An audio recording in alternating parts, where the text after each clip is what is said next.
Hi everyone and welcome back. Welcome to my YouTube channel, and in this video we are going to talk about top 10 libraries for JavaScript development. Top 10 for JS development. I mean, we write different kind of code like, okay, I'm writing React, Node.js, JavaScript, plain vanilla JavaScript. So what are top 10 libraries which you always prefer to do? I mean, which you must know while doing the code. So there are like libraries are managed by NPM, right? NPMjscom, where we manage all the packages. This is like a JavaScript package repository. Here we have all the different packages which we used day-to-day life.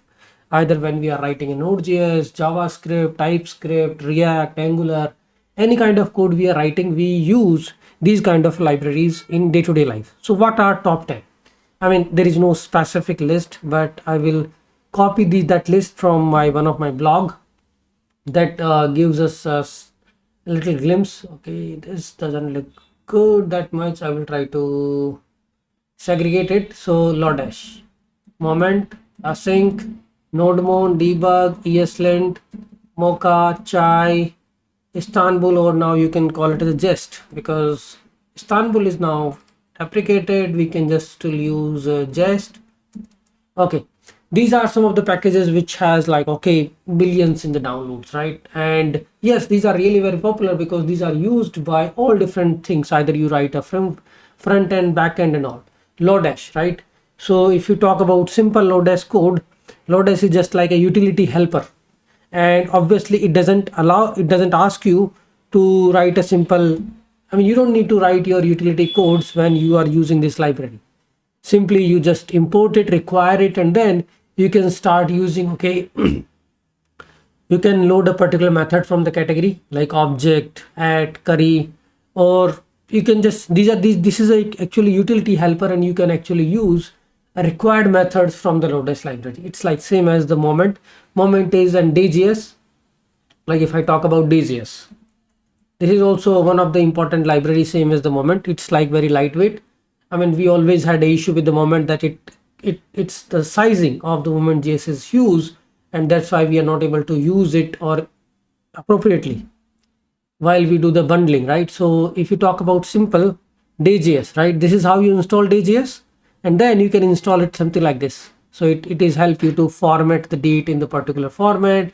It can help you to compare two dates, convert a date into time zone format. You can compare two dates if it is a before or after. I mean, it's like very extensive library which can give you everything about date and time. So I used to do earlier Moment, but now Day.js is like efficient. It does whatever it needs to for me. Okay, whatever I need to do with the date format, I can play with the Day.js, and it provides me everything. For the documentation, we need to go to this library. It has also the same structures. Okay, you can just do the formatting of the dates. All those things are available in the Moment.js, right? Moment.format, it will format this date in this format. DDDDD, so it will just give you the date. MMDOYY, it is just like we were using it, but I don't think I'm using the Moment now after I've started using Day.js. Okay, then async. I mean, async await. Now we already have async await and all these things. So I don't think we use async, but many other libraries are dependent on this. So they are using async is like higher order functions. Async also allows you to do the chaining of the request. Like you can just do a first async request. Right here, what it is doing is async is the utility module which provides a straightforward, powerful function working with asynchronous JavaScript. Okay, now we have async await. Lots of other solutions are also available if you want to look into the documentation, detailed how we are using it. So you can just see this. This is really nice when you wanted to execute, like, okay, we have a promises.all and all, but this is also nice. Here what we are doing is, here we are trying to get the states of the multiple files. Even you can just get, okay, I have multiple files, I wanted to check if those file exists, and here I am just executing all the asynchronous tasks in parallel. So these are all asynchronous tasks. Or if you wanted to execute them in a series, you can do it. So obviously it's also really powerful tool. And if you don't wanted to use a callback, I mean you wanted to mix callback, then you can just do asynchronous iteration in series, multiple callbacks. If you want to do the callbacks in the proper way, I will use async, and I was using async when I was doing a callbacks, but now we have async await and all, I mean promise.all and all. So I can just create a map of promises and then I can resolve all together. But this is really a powerful module. Now after that, NodeMoon. Yes, I mean most of the project which is writing Node.js uses NodeMoon. So that NodeMoon is nothing but a runner for the Node.js. So whenever you change a particular file, it is able to run the code. I mean it is able to restart your server. So NodeMoon server.ts, I mean you can write a NodeMoon JSON, something like this.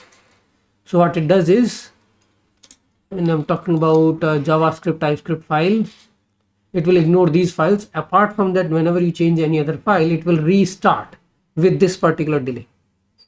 So NodeMoon, I mean I used with the Node.js, not with the Python or Ruby, but it's really powerful. I mean it knows, it is nothing but it's like, okay, when it tracks the file change and restart the process. Now the process can be Node.js, Ruby, Python, or anything with particular delay. It's like a CLI tool which is available. Then we have a debug and ESLint. Debug is really powerful. I used to do lots of logging, but after I started using debug, I can just use the debug for all my requirements, like for different kind of logging, something like this. I will try to, yeah, this is enough. When you can have multiple instances, here you can see this example.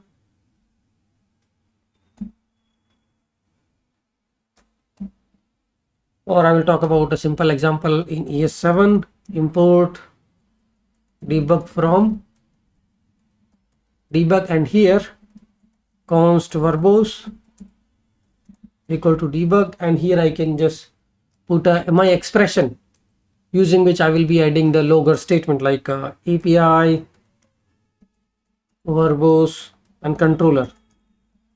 Right now in your code, what you will do is verbose, and you can just write some expression or something, okay, logging data, and here you can just do a json.stringify something data.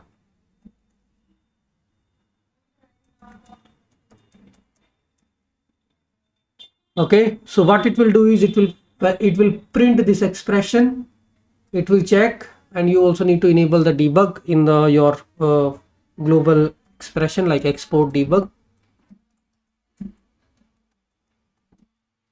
Export debug equal to API. So when it will check, okay, in the process you have set API, then it will try to log the statement, whatever is starting with the API /. Okay, other uses, it's like the same uses. Here we are doing a same thing, requiring debug and registering a like logger, worker A, worker B, and then both can use this, be doing some work, doing some other work. So you can have a different expressions also for the debug. Debug is really powerful, and you don't need to write a custom logger if you'd want. ESLint, obviously for the linting we use ESLint with the TypeScript, and we need to have lots of dev dependencies for that. ESLint, you just need to install that as a dev dependency, and then install all the plugins which you need if you are writing a JavaScript, TypeScript, Next.js. So ESLint provides plugins for either you write a Next.js, React, Angular, and all. Earlier there used to be TSLint, that is now migrated, and we now just using this. But like if I just talk about ESLint, then you can see all these plugins: ESLint plugin import, ESLint plugin Cypress, Mocha, ESLint plugin Jest.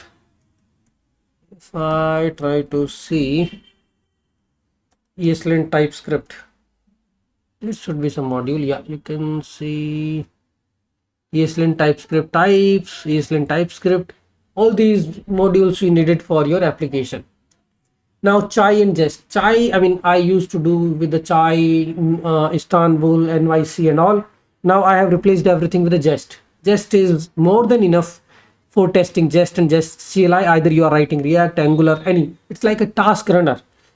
Either you are writing Angular, React, Node.js, Jest can help you as a task runner, on top of your testing library. Either you are using React testing library, you can use just Jest for assertions. I mean, it is providing what it does. It's a task runner, so it is providing all the assertions. Like you can just do test, require, and all those things. I'm using Jest heavily for my Nest.js projects and a Node.js. Okay, you can just check the documentation how to use it. You just need to have Jest config, and it is providing these assertions like to be close to, to equals to, strict equals. Because what we are doing, we are just expecting and then comparing the actual outcome by calling that function, or we are mocking that. So Jest is providing the mocking also. If I talk about with the Node.js, okay, docs. So you install Jest, and then here you can just test, add equal to this. So this is like a simple test, and you can just inside a script you just need to write npm run test, and it just will execute those tests. So Jest is not just only this, it also provides you like mock function, where you can actually do the mock. You can mock a particular library like Axios and all. Getting started, there should be lots of things in the documentation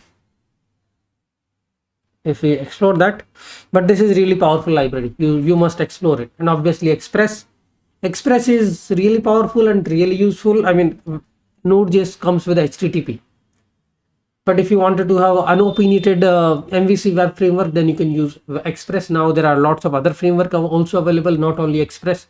Express is very minimalistic, where you can just create a middleware and you can just create a simple Node.js app, something like this, which is really easy to start with. But then you can start using Nest.js, Koa, Happy.js, and explore the other framework, how they work when you are writing a Node.js APIs. Okay, it provides MVC, it provides all the things, middlewares. I mean, even Nest.js is built on top of Express framework. I mean, it is heavily using TypeScript, but you can just use Express generators and all. Okay, then we have Passport and SocketIO. I mean, when it comes to the authentication, token-based authentication and all, this Passport, JWT, and there are lots of modules with the Passport, which was initially popular, but now there are more custom solutions are available. So like Passport, JWT, these Passport provide a local strategies, Passport strategy with the Twitter, with the Facebook, so that you can use OAuth and can allow user to log in with the Twitter, Facebook, and all. Passport, JWT, Passport are really powerful. Either you use a Nest.js and all, we still use this Passport module to verify and create a token. So what it does, it helps you to create a token after verifying, okay, user is valid, okay, and it also verifies the token when the token is coming back to the APIs, okay, the token is valid or not. SocketIO, if you have a requirement of WebSocket, then only you use it. Otherwise you don't use SocketIO, but still it is popular because there might be a good dependency. SocketIO is for implementing a WebSocket interface in the Node.js. So there are lots of languages which uses this library. I mean, provides this SocketIO.connection. When the socket is connected, then you can emit, broadcast, and you can also handle the socket events coming from the client. And in the client end side, this is the server side, and in the client side you will just connect to the WebSocket and interface and start exchanging the messages. Okay, so these are like some of the popular libraries. I mean, we don't limit to only these. There are many, like if I just talk about, we have already discussed Lodash. Lodash is really powerful when it comes to providing utility interface. So what it is doing, there is a sum method already there. So it is just doing a sum of all the arrays. There is a filter utility already available. So you can just use array.filter. I mean, either you do array.filter and provide a condition, or you can use this function. Then we have a moment.js, which we have already discussed. I'm just doing a quick recap, whatever we have discussed. Moment.js, it is just formatting the date. So this was my date. I got the date, and then I'm formatting this date according to this. So moment.js is something which we used everywhere, either a front end, back end, because it's a JavaScript NPM package, can be used anywhere.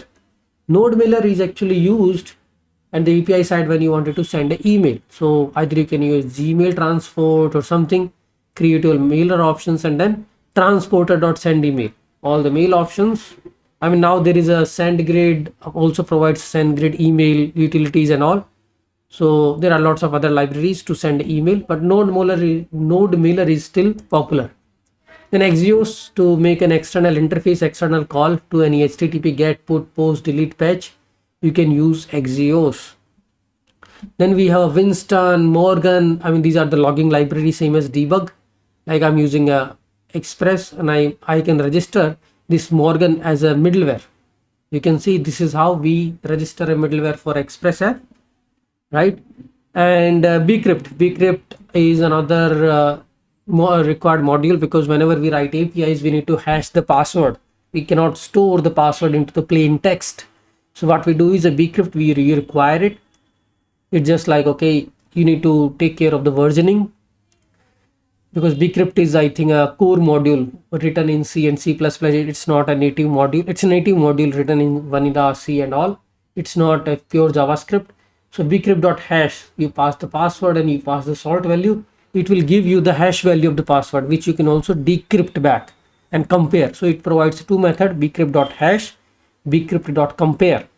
So you can generate the hash of the password, which you can decrypt and compare with the same hash value. Okay, so this is how you can use bcrypt to store the salt value, store the hash value of the password, and then you can just compare using bcrypt.compare.